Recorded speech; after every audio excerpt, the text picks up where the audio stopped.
case, I will note on the record this is an issue that was previously brought before the court prior to trial, and I incorporate findings I've made previous to trial.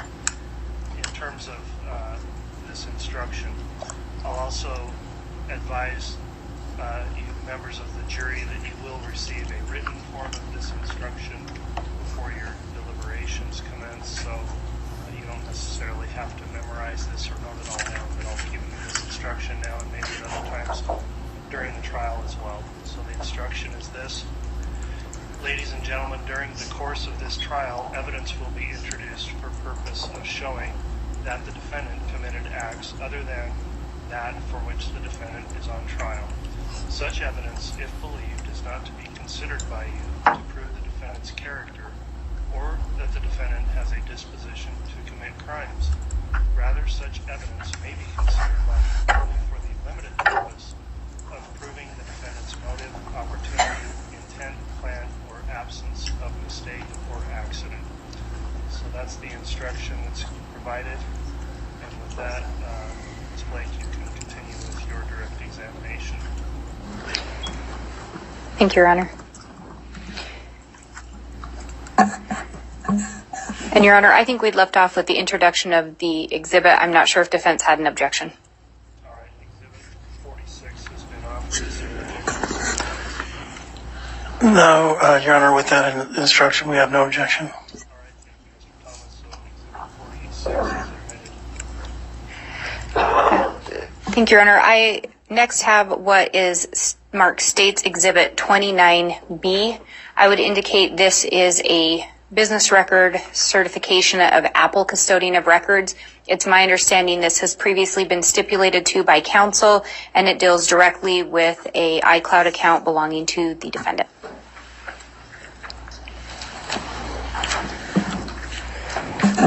Oh.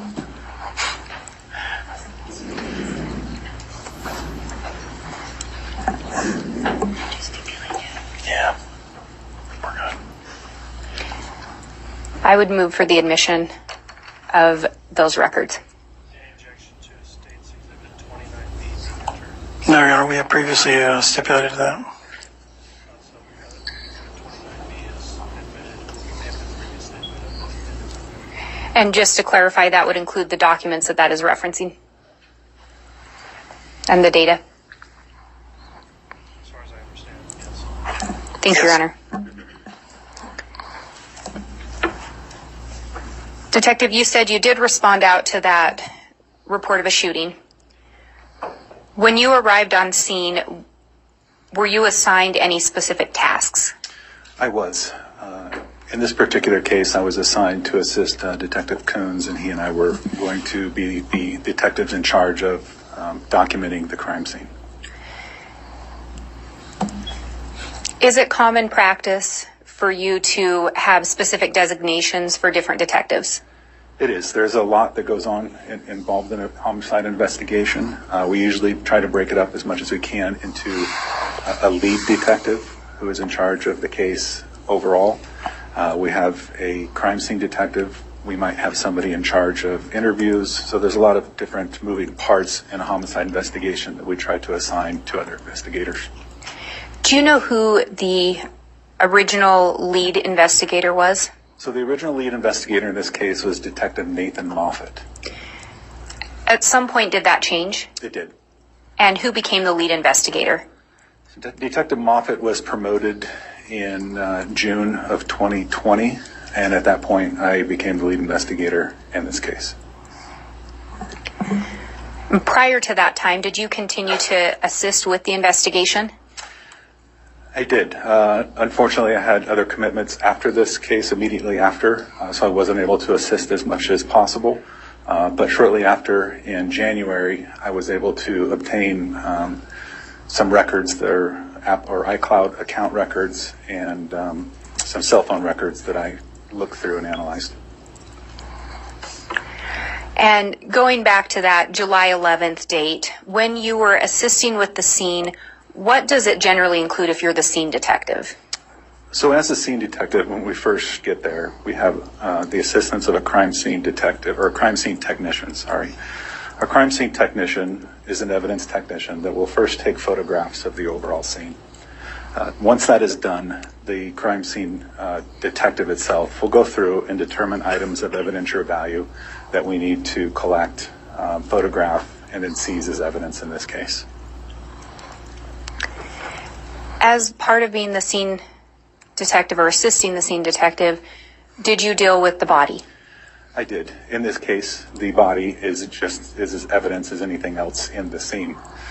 So I made a call to the Maricopa County Medical Examiner's office once our photographs were taken, and then a medical examiner investigator responded to assist us with the investigation and to take control of the body.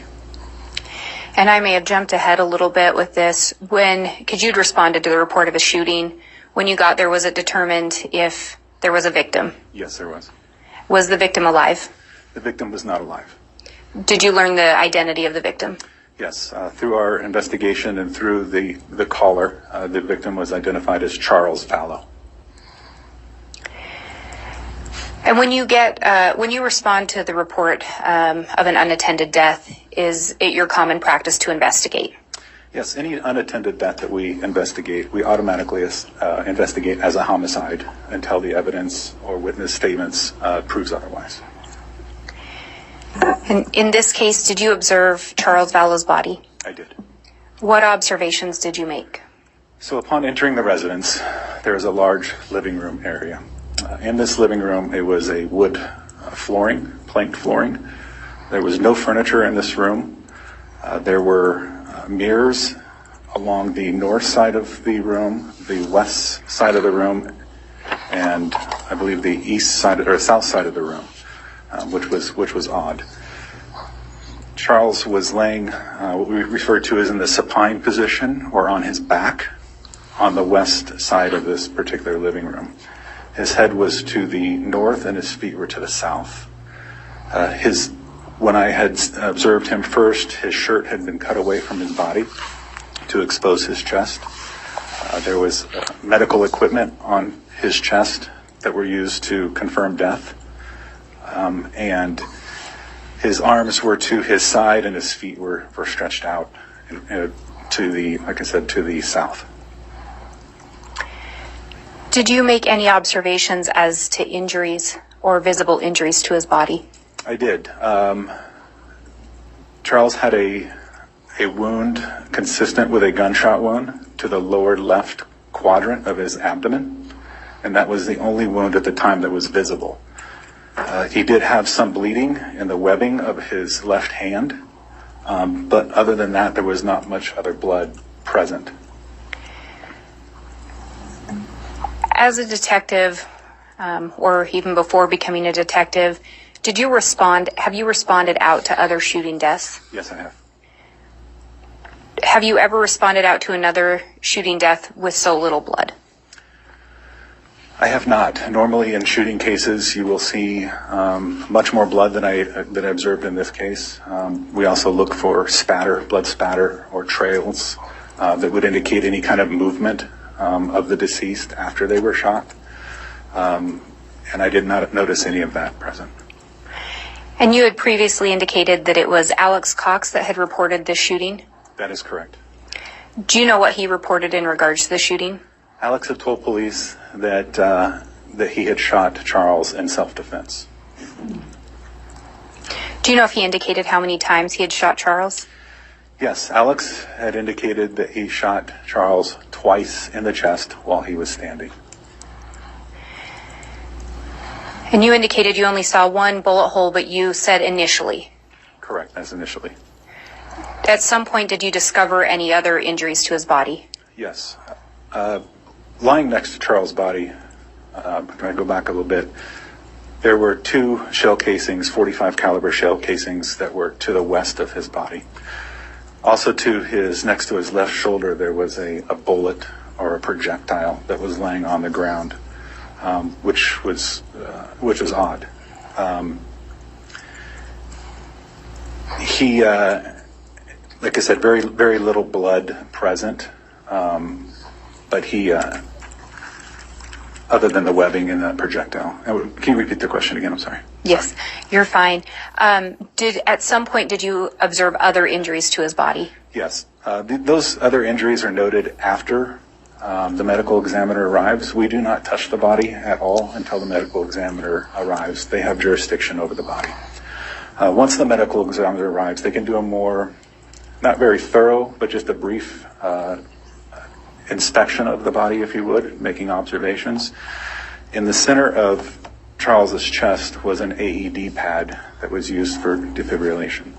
That pad was kind of pulled back, and there was another similar hole in the center of his chest that was also consistent with a gunshot wound. Charles' body was eventually rolled, and once rolled, there was another wound to his upper left back or shoulder area that was also consistent with a gunshot wound. Rear and exit wound? I try not to make those determinations on scene, and those are more for the medical examiner to determine. And the report from Alex had been that he had shot Charles twice in the chest. Correct. So at least Alex's indication where the shots had come from the front. Front to back, would have entered yes. front. And you have talked about the lack of blood. Do you know whether or not there was any indication as to whether or not CPR was performed on Charles or attempted? So in the reports given in the 911 call that we listened to, Alex had indicated that he had given Charles CPR. Based on what I saw, Objection, Your Honor. I know where he's going with this. I'm going to object to him responding that he can make some sort of a medical diagnosis as to whether or not Alex performed CPR. I think it's premature, the objection at this point. See if that's what the testimony has been. Okay. Have you been to scenes before where there were injuries to a body and CPR was performed? yes. Have you seen the aftermath? Oh, I apologize. Yes.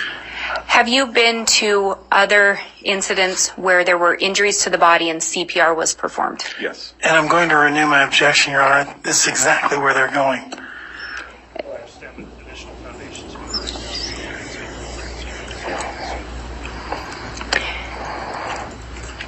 In your experience, if CPR is performed, do you notice more blood? You would notice more blood, yes. And would that be due to the injuries?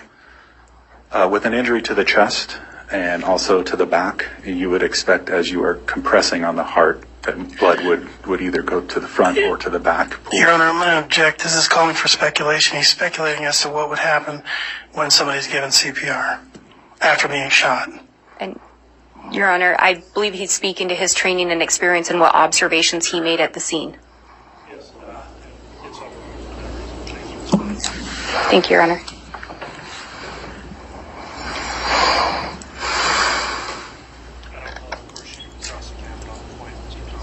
Thank you.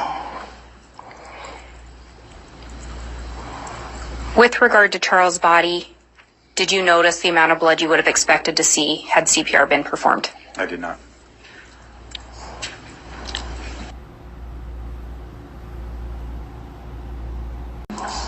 And you indicated that Alex had reported he had shot Charles in self-defense. Yes. Were you able to make any kind of a determination if there had been a struggle or a fight based on the scene? Charles did have some abrasions to his knees, were the only thing outside of those wounds to his chest and to his back. There were some abrasions. The house being kind of sparsely furnished, unable to determine if there was any furniture knocked over or any indication that two grown men had been fighting. So we were unable to determine whether or not an altercation occurred. Did you locate blood anywhere else in the residence? Yes. The only other place outside of where Charles was lying immediately, the only other blood in the residence was on a faucet within the kitchen. And in this case, Alex had indicated that he had washed his hands in that faucet. And you indicated the medical examiner's office will show up before the body's removed. They removed the body, yes. And they do some kind of initial examination. The investigator will do an initial investigation before they place the body in a body bag, yes. And they will also take notes for their investigation. Were you present while that was being done? Yes, I was. Did you see Charles' body being removed? Yes, I did. And I believe you've talked about seeing an injury to his back, what appeared to be a bullet hole. Yes, I did. Did you make any other observations as his body was being removed? Other than his kind of physique, his size, he was a man in his 60s. He was in very good shape, had athletic wear on. I did not notice any other bleeding on his body other than coming from his torso and the abrasions to his knees. Did you notice anything with regard to the scene itself as he was being removed? Yes, during the investigation, we did in that living room area, there is a very tall baseboard on the flooring in that wood plank floored room. On the east side of the room, there was a projectile that was stuck inside of the baseboard. That baseboard was, after being photographed, that baseboard was cut out as evidence, and the projectile was also kept as evidence. In addition to, after Charles was removed from the residence, we made the decision to bring Alex Cox back to the home and have him do what we refer to as a walkthrough, to try to have him explain where he was standing and what had occurred during that time. I made the decision that I did not want to give Alex any kind of perspective as to where he was standing. So out of the ordinary, we cleaned up a large amount of blood that was now under the pool underneath him, and we cleaned that blood up from the wood flooring. When that blood was cleaned up, I noticed an indention consistent with a strike mark from a bullet in the floor. And was that directly under where Charles' body was? It had been directly under where his left shoulder was. Did you check the floor for other similar marks? I did. Did you find any other similar markings in that floor? There were no similar markings. And we've talked about what the room looked like. Was there furniture in that room? There was not, no.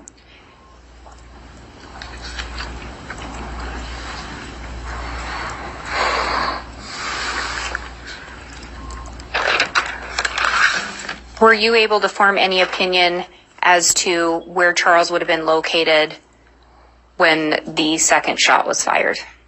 Yes. And what was your opinion? In my opinion, based on the trajectory of the shot from the lower abdomen and the wound to the upper left shoulder, and the consistency with the wound, Charles would have been laying on the ground when that second shot was fired.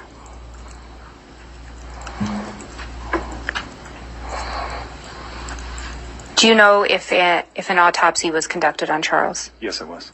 Were you present for that? I don't recall if I was present. Detective Coons might have been to that, but I have read the report, yes. And is it common practice for a detective to attend the autopsy? Every time, yes. On homicides, yes. Was this, and you said a detective did attend the autopsy? Yes. So was this determined at some point to be a homicide? Yes, it is.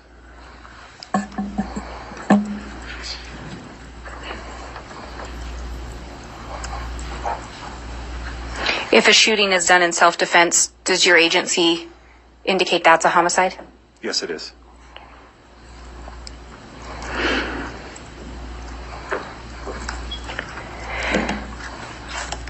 So now fast forwarding to January of 2020, you took over as the case agent.